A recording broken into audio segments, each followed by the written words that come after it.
The Mississippi Supreme Court will not let Brett Favre walk away from a civil lawsuit over an alleged welfare fraud. So Favre is one of more than 36 defendants being sued by the State Department of Human Services. It alleges money that was supposed to go to families in need went to other projects.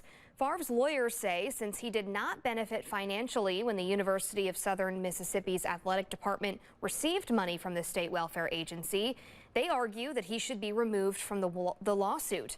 The three-court panel, though, denied that appeal.